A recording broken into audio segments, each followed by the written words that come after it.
Buenos días, una vez más les invita el Padre Joaquín del Valle de San Joaquín, o el Reverendo John Soria, a su programa Nuevo Día, Nueva Evangelización de la nueva o tercera etapa del Espíritu Santo, de su programa 114, este jueves de la octava pascual.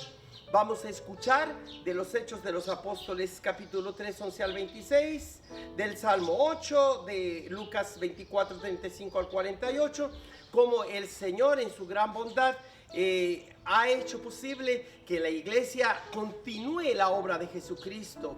Desde que vino Cristo a la tierra, todas las cosas han cambiado. Como decía un pensador mexicano comunista, decía: Jesucristo vino a este mundo para que las cosas no siguieran igual. Mis hermanas y hermanos, yo no tengo empacho en citar gente de mal vivir o gente que tiene mala reputación, masones, comunistas, socialistas, incluyendo capitalistas, porque en sí la ideología es parte del diálogo humano, pero lo que importa son las obras. Por las obras se nota quién es de Jesucristo, quién pertenece al reino de Dios y quién pertenece al reino de las tinieblas, aquel que busca la destrucción del género humano. Usted no se deje llevar por aquellos que son derogados o denigrados como si fueran los que trajeron todo el mal a este mundo. No, mis hermanas y hermanos, hay gente que aunque les llamen los demonios mismos, pero no son demonios, son gente que trae el bien, pero molestan a los que viven muy cómodos y entonces por eso son demonizados. Y sin embargo hay gente que también parece muy buena, muy noble, muy religiosa, pero son unos vivos demonios. Entonces, ¿cómo distinguir a los demonios de los seres humanos obedientes a la palabra de Dios? Tenemos que orar todos los días para que el Señor con su Espíritu Santo nos dé el discernimiento. El día de hoy, pues jueves de la octava de Pascua, escuchemos cómo en los Hechos de los Apóstoles 3, 11 al 26, se nos dice que los apóstoles defienden su obra, que continúa la misma obra de Jesucristo al hacer esos milagros como levantar a ese tullido y muchos otros milagros que hicieron los apóstoles. Ustedes, le dice Pedro a los jefes de Israel, dieron muerte al autor de la vida, pero Dios lo resucitó de entre los muertos. Y en el Salmo 8 se nos dice: qué admirable, Señor, es tu poder en toda la tierra, aleluya. Y el Evangelio de Lucas 24, 35 al 48 se nos dice como está escrito que Cristo tenía que padecer y para así resucitar de entre los muertos al tercer día y entrar en su gloria. Comencemos pues por escuchar Hechos capítulo 3, 11 al 26. Cuando el paralítico, curado por Pedro y Juan, no se les despegaba, todo el pueblo, asombrado, corrió hacia ellos al pórtico de Salomón. Al ver a la muchedumbre, Pedro les dirigió la palabra: Israelitas, ¿por qué les causa admiración esto? ¿Y por qué nos miran de ese modo? Como si por nuestro poder o nuestra virtud hubiéramos hecho andar a este hombre. El Dios de Abraham, de Isaac y de Jacob, el Dios de nuestros padres, ha glorificado a su siervo Jesús, a quien ustedes entregaron a Pilato y a quien rechazaron en su presencia cuando él ya había decidido ponerlo en libertad. Ustedes rechazaron al santo, al justo, y pidieron el indulto de un asesino. Han dado muerte al autor de la vida, pero Dios lo resucitó de entre los muertos. Y de ello nosotros somos testigos.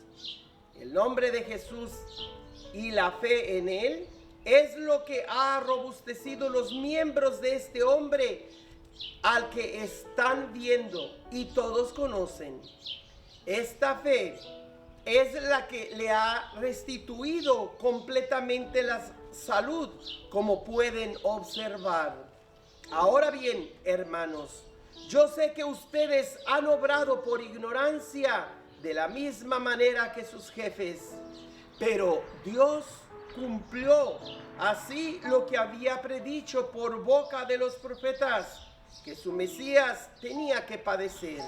Por lo tanto, arrepiéntanse y conviértanse para que se les perdonen sus pecados. Y el Señor les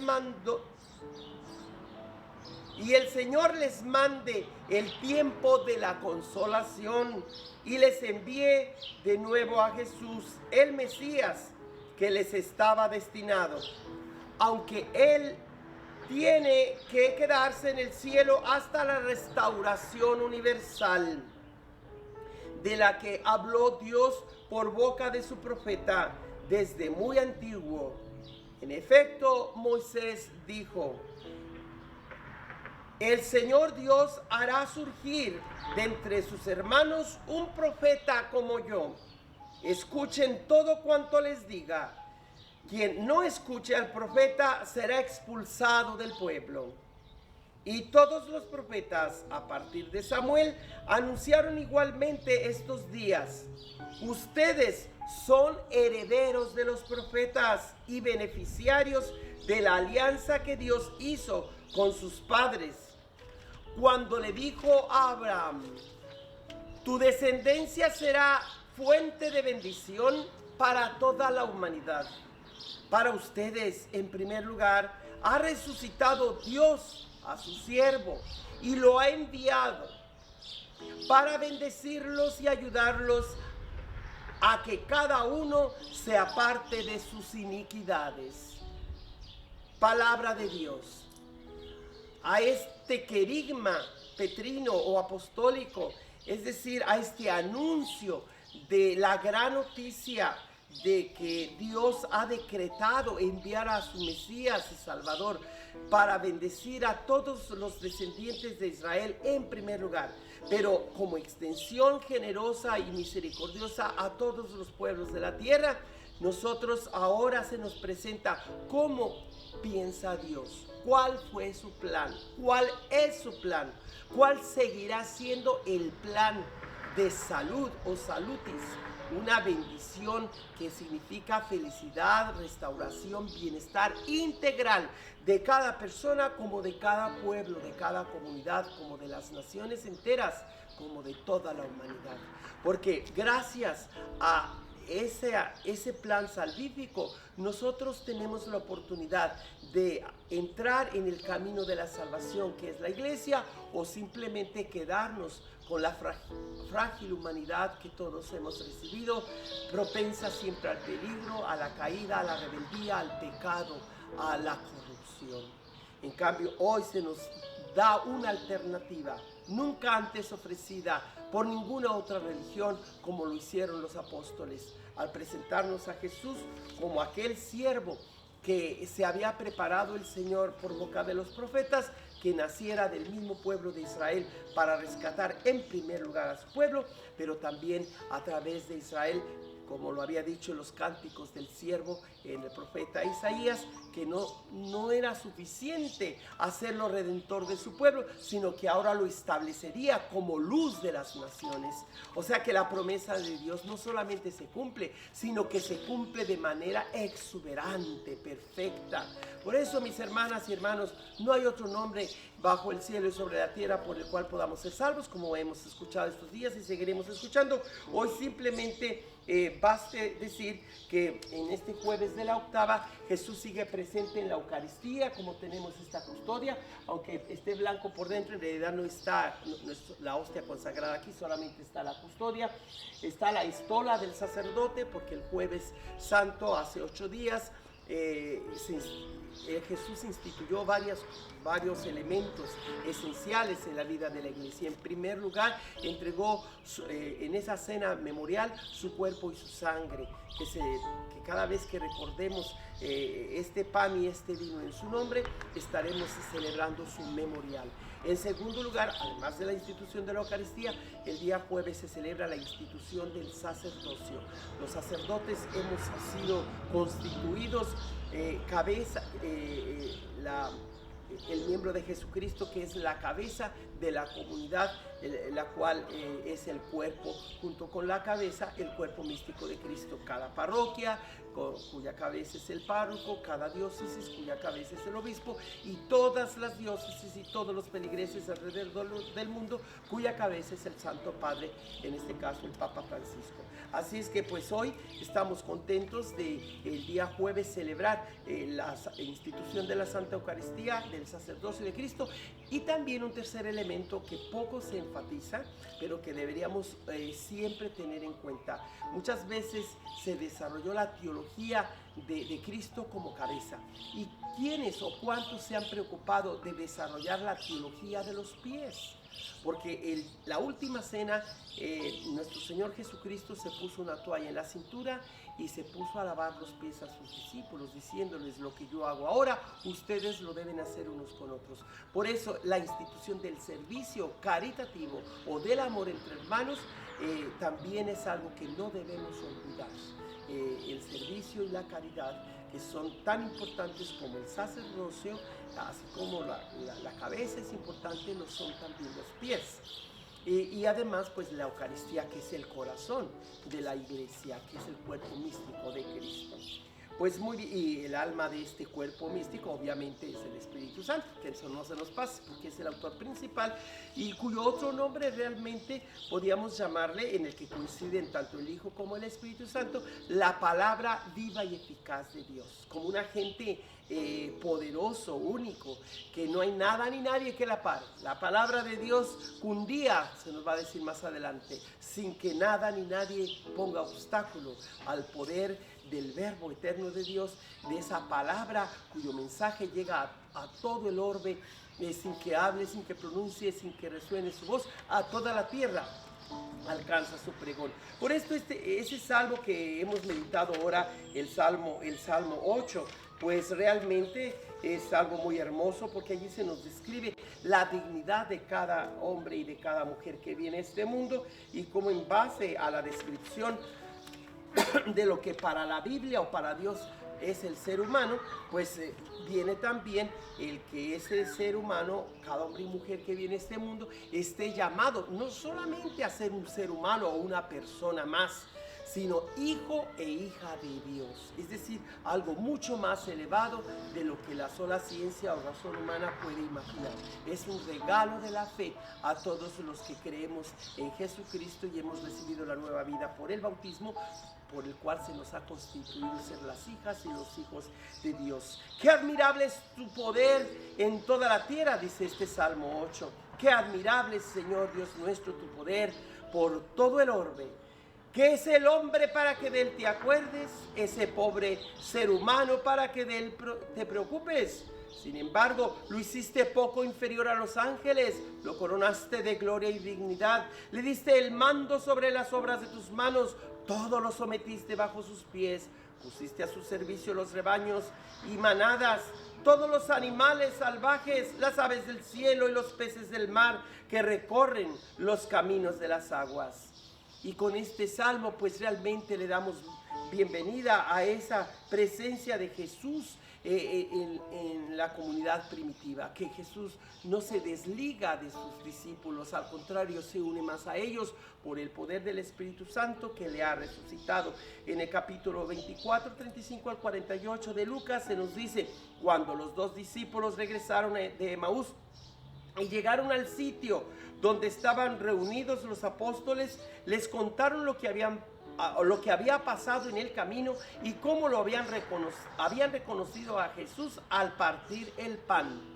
Mientras hablaban de esas cosas, se presentó Jesús en medio de ellos y les dijo: la paz esté con ustedes. Ellos, desconcertados y llenos de temor, creían ver un fantasma, pero él les dijo: no teman, soy yo. ¿Por qué se espantan?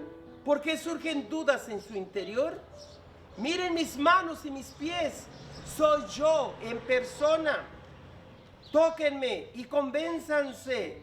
Un fantasma no tiene ni carne ni hueso, como ven que tengo yo. Y les mostró las manos y los pies. Pero como ellos no acababan de creer de pura alegría y seguían atónitos, les dijo: ¿tienen aquí algo de comer? Le ofrecieron un trozo de pescado asado. Él lo tomó y se puso a comer delante de ellos.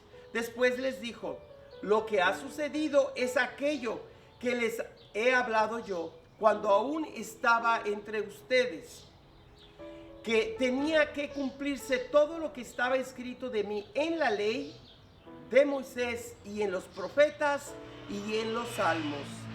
Entonces les abrió el entendimiento para que comprendieran las escrituras y les dijo: está escrito que Cristo tenía que padecer y tenía que resucitar de entre los muertos al tercer día, y que en su nombre se había de predicar a todas las naciones, comenzando por Jerusalén, la necesidad de volverse a Dios y el perdón de los pecados. Ustedes son testigos de esto. Palabra del Señor.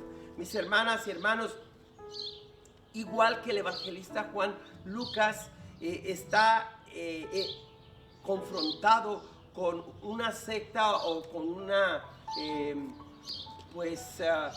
grupo de personas que no querían aceptar que Dios se había hecho hombre, o que el hombre Jesús era verdaderamente Dios. Ese gnosticismo de aquel tiempo querían pensar que Jesús era simplemente un fantasma igual a todos los ángeles. En cambio, que Jesús viene a indicar a sus discípulos: yo no soy un fantasma no tiene carne ni hueso como ven que tengo yo. Y si no la creen, denme un trozo de pescado. Y comió delante de ellos como prueba de que Jesús ha resucitado en la carne y no nomás en el espíritu. Por eso, mis hermanas y hermanos, tengo aquí esta descripción de Jesús en la Eucaristía. Tenemos la Biblia de la Sagrada Escritura, y tenemos el misal romano, donde se nos presentan las varias oraciones con las que se hace la celebración de la Santa Misa. En otras palabras, quiero recordarles que en la misa tenemos todos los elementos suficientes para recordar que la Cena del Señor es el memorial, no solo como un recuerdo, sino como una presencia viva en ese momento que se celebra la Eucaristía. Y no es una repetición de aquel Jueves Santo, Cena del Señor, ni del Viernes Santo o muerte cruenta, sangrienta del Señor Jesús, sino que de una forma sacramental nosotros no queremos que sea repetición de lo que hizo Jesús. Como rito, pues todo rito es repetitivo, pero a través de este rito repetitivo se nos da la extensión de aquel momento en que Jesús entrega su cuerpo, su sangre en la última cena, un jueves como el día de hoy, pero también de aquel momento que Jesús entrega su vida en aquel Viernes Santo, en el que se le describe como el mártir del Gólgota, y a través de cada misa seguimos presentes en el Gólgota, en el Calvario. Por eso, no se le olvide compartir este video con los demás, para que se haga posible que mucha gente venga a descubrir cuánto le ama el Señor a través de los sacramentos de la Iglesia, como es la confesión de los pecados y la Santa Eucaristía. Que Dios les bendiga en el nombre del Padre, del Hijo y del Espíritu Santo, y no se le olvide hacerle like y compartir este video con más y más personas para que vengan al conocimiento pleno de la verdad.